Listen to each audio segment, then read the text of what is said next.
Opposition की बात दुरुस्त है कि मुल्क के अंदर मुखय्यर हजरात होते हैं, वो मुखय्यर हजरात जो हैं वो कमजोर तबके की मदद करते हैं, लेकिन अव्वलीन जिम्मेदारी इसकी रियासत की होती है। ये सबक हमें किसी बरतानिया के या किसी मगरिब के मईशत के एक्सपर्ट से या सियासतदान से नहीं मिला। ये सबक हमें हमारे दीन ने सिखाया। उस रियासत मदीना जिसका हम ख्वाब देखते हैं, ये दुनिया की पहली वेलफेयर सोसाइटी वहां पर बनी। रियासत ने जिम्मेदारी उठाई पहली दफा कि जो गरीब है, नादार है, कमजोर है, सबसे पहला हक उसका है रियासती वसाइल के ऊपर। तो ये जिम्मेदारी ये कह देना कि ये काम सिर्फ मुखय्यर लोगों का है और वो जाती हैसियत में लोगों की मदद करें, शायद अगर लीडर ऑफ ऑपोजिशन उन लोगों के साथ जाकर बैठें जो पनाहगाह के अंदर आते हैं, जिनको लंगर खाने से खाने को मिलता है, इज्जत एहतराम के साथ मिलता है, तो शायद वो कुछ मुख्तलिफ बात करें।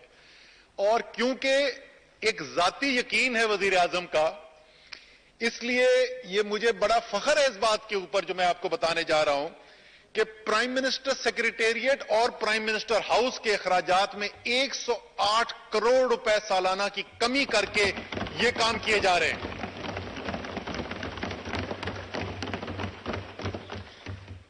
दूसरी चीज जिसका उन्होंने बहुत जिक्र किया और बड़ी तफसील से किया, और तकरीबन मेरे ख्याल में तो 15-20 मिनट लीडर ऑफ ऑपोजिशन ने डेंगी की वक्त में उन्होंने किस तरीके से रिस्पांस को लीड किया था उसका जिक्र किया और उसका मुआवजा किया।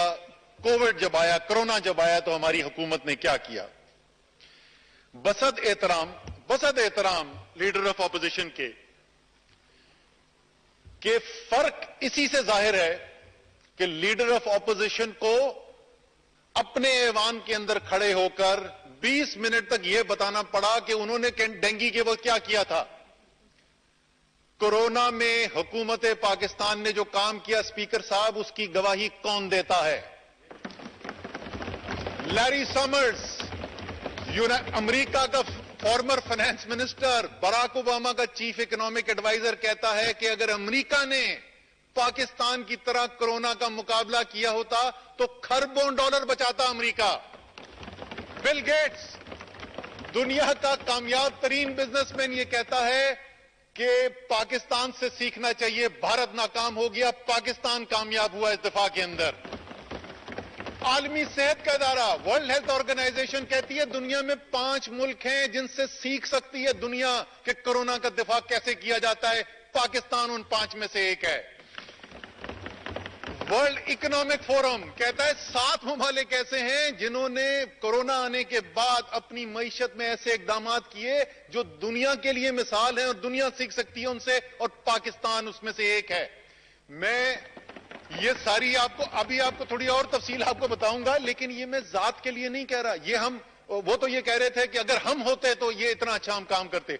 हम नहीं कह रहे खुदा न खास्ता कि ये हम कर रहे हैं, ये पाकिस्तानी कौम ने करके दिखाया है। ये पूरी कौम का एफर्ट था और हर पाकिस्तानी को फख्र होना चाहिए इसके ऊपर। तीसरी एक और चीज उन्होंने कही, बड़ी दिल को लगी।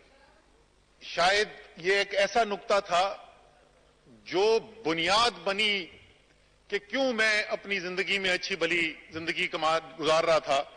इमरान खान के कहने के ऊपर, उनकी दावत के ऊपर सियासत के अंदर आया, और वो बात उन्होंने ये की कि मुट्ठी भर लोग निचोड़ कर इस मुल्क की दौलत अपने लिए अरबों की जायदादें बना रहे हैं और करोड़ों पाकिस्तानी उसकी कीमत अदा कर रहे हैं। कर्जे उन करोड़ों पाकिस्तानियों के ऊपर चल रहे हैं। ये तो मेरे दिल की बात थी जो लीडर ऑफ ऑपोजिशन ने की। तो जब हम बात करते हैं कि कौम का पैसा कौम की अमानत होता है, और अगर कौम के पैसा और कौम पे हुक्मरानी करने वाले अपनी दौलत और जायदाद का जवाब देने से कासिर हों, जब लंदन में, पेरिस में, स्विट्जरलैंड के बैंकों में, दुबई के टावर्स के अंदर पाकिस्तान के हुक्मरानों की जायदादें नजर आए, तो पाकिस्तानी कौम का हक बनता है कि वो सवाल पूछें, ये पैसा किधर से आया। ये सवाल पूछने से का दिफा, ये कहना कि जमहूरियत के लिए खतरा पैदा हो गया नहीं है, इसका दिफा न्याजी नैब गठजोड़ के नारे लगाना नहीं है। इसका दिफा बड़ा सादा है। सुप्रीम कोर्ट ऑफ पाकिस्तान ने इमरान खान को भी बुलाया और इमरान खान से कहा कि अपने इस असासे का जवाब दो। इमरान खान से 1983 में जो लंदन में अपार्टमेंट खरीदा गया था, जब वो कोई सियासत में नहीं था, 1983 में जवाब दो ये फ्लैट तुमने कैसे खरीदा था।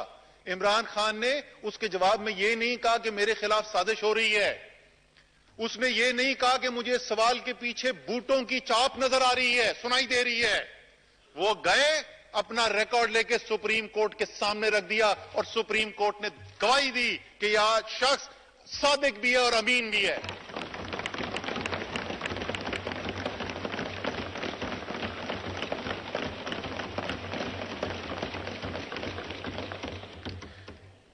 फिर उन्होंने जिक्र किया बड़ी तफसील से, और ये उनका हक बनता है, बड़ी तफसील से उन्होंने जिक्र किया कि पंजाब के अंदर वो एक और बात है कि मुस्लिम लीग नून की तो हुकूमत पूरे पाकिस्तान में थी, लेकिन मंसूबे उन्होंने जितने भी गिनवाए वो सब के सब जो है, शायद मेरे सुनने में कोई कमजोरी रही हो, शायद राजा परवेज अशरफ ने सुना हो कोई और सूबे की, मैंने नहीं जिक्र सुना, मैंने सिर्फ पंजाब के मंसूबों का जिक्र सुना।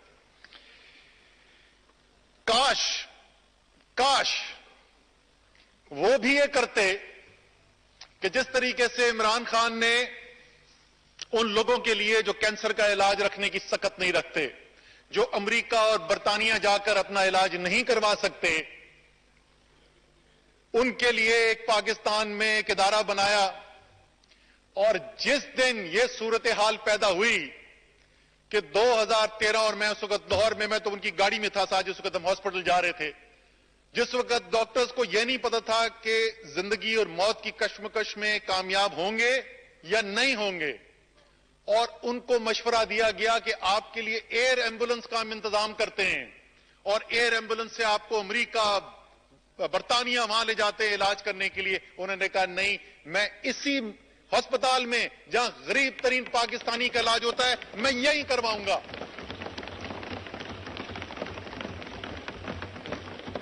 काश एक अस्पताल 3 दफा वफाक में हुकूमत होने के बाद, 4 दफा सूबे में हुकूमत होने के बाद, काश एक अस्पताल ऐसा होता कि जब मियां साहब की सेहत, उनकी प्लेटलेट काउंट्स में प्रॉब्लम हो रहा था, उनकी सेहत का मसला था, काश एक अस्पताल पाकिस्तान में होता। क्या मियां साहब कहते मुझे इस अस्पताल के सेहत में के जो काम किया जा रहा है, जो इलाज किया जा रहा है, उस पर यकीन है, मैं इस अस्पताल में जाऊंगा, मैं बाहर मुल्क में नहीं जाता। काश एक अस्पताल ऐसा बना होता। इसी के साथ जुड़ी हुई बात, गिला किया उन्होंने, लीडर ऑफ ऑपोजिशन ने, कि वजीर आजम हाउस में कम आते हैं। ये मैं पहले भी ऑन रिकॉर्ड कह चुका हूं, वजीर आजम को भी पता है मेरी इस राय का, मेरे ख्याल में उनको इससे ज्यादा आना चाहिए हाउस में। लेकिन जनाब, वो हाउस में आते हैं, कम आते हैं। हम ये चाहते हैं कि पाकिस्तान की जो दूसरी सबसे बड़ी पार्टी है, उसके जो कायद हैं, वो बहुत बड़ा सियासी नाम है, 3 दफा वजीर आजम रह चुके हैं पाकिस्तान के। हम चाहते हैं वो भी पाकिस्तानियों के साथ जिंदगी गुजारें, हम चाहते हैं वो भी हमारे पास आए, हम उनसे कुछ सवाल पूछें, हो सकता है उनसे कुछ सीखने के लिए हो। आपको वजीर आजम के प्राइम मिनिस्टर पार्लियामेंट हाउस में आने की कमी का गिला है, तो खुदारा वो पाकिस्तान के साबिका वजीर आजम, जिसके आप भाई भी हैं, जिसके आप जमानती थे कि ये वापस आएंगे, काश आप उनको भी ये कहें कि कम से कम पाकिस्तान तो वापस आ जाए।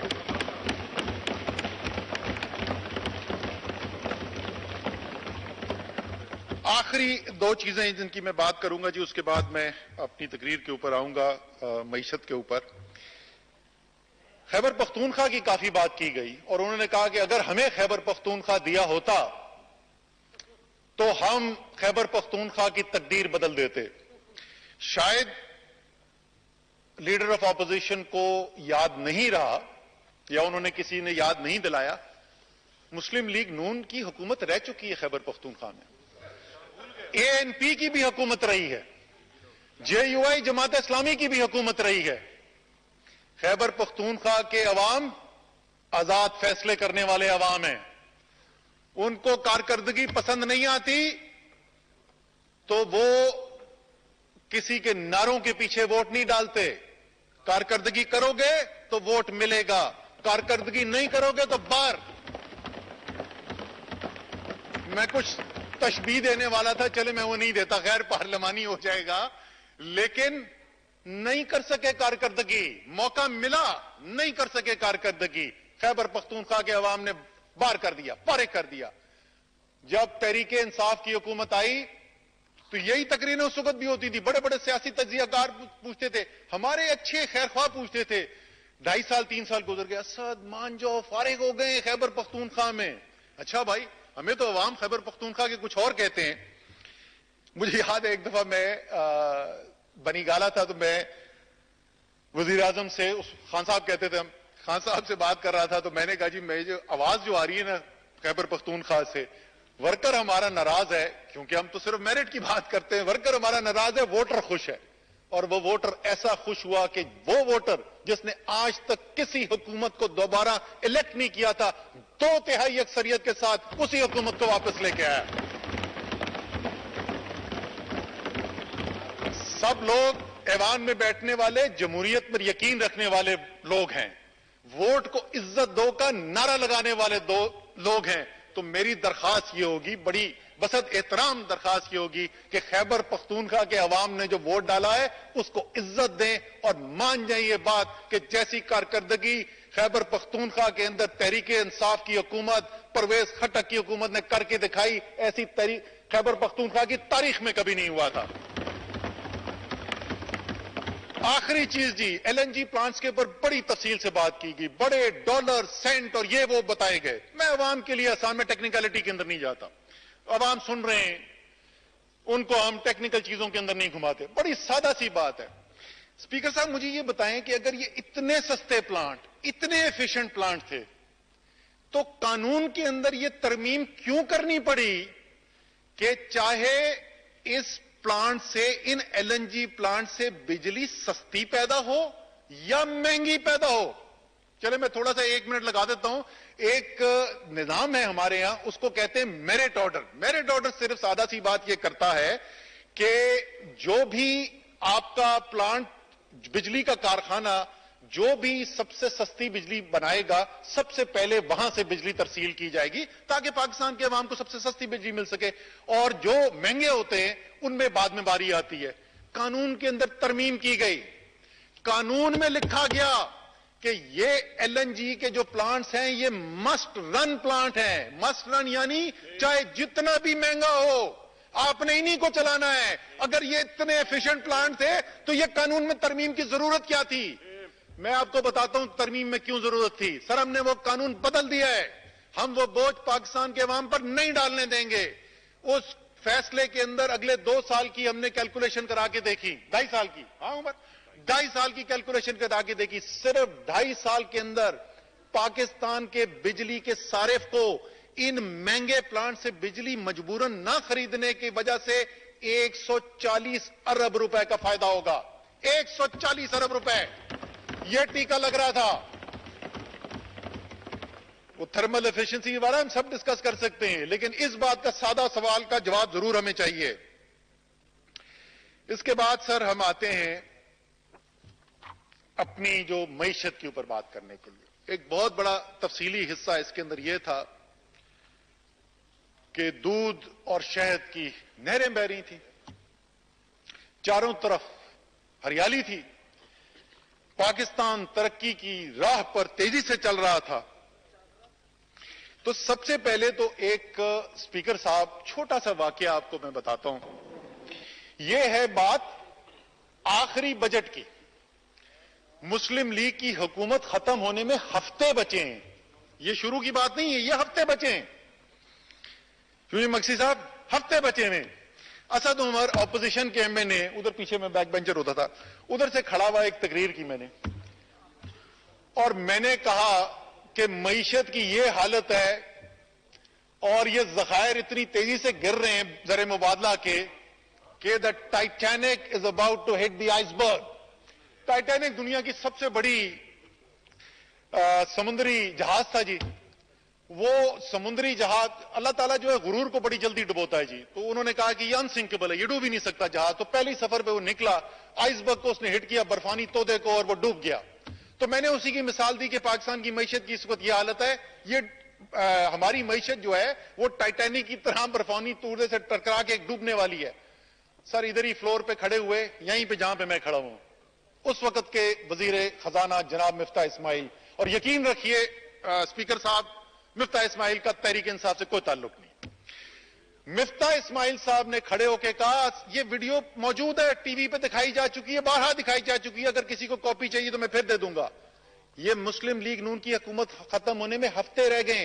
उन्होंने कहा असद साहब ठीक बात कर रहे हैं, लेकिन असद साहब टाइटैनिक बहुत बड़ा जहाज होता है, उसकी सिमत बदलने में भी टाइम लगता है, हम कोशिश कर रहे हैं। ये मुस्लिम लीग नून के वजीर खारजा इनकी हुकूमत खत्म होने के आखिरी हफ्तों में बात कर रहे हैं।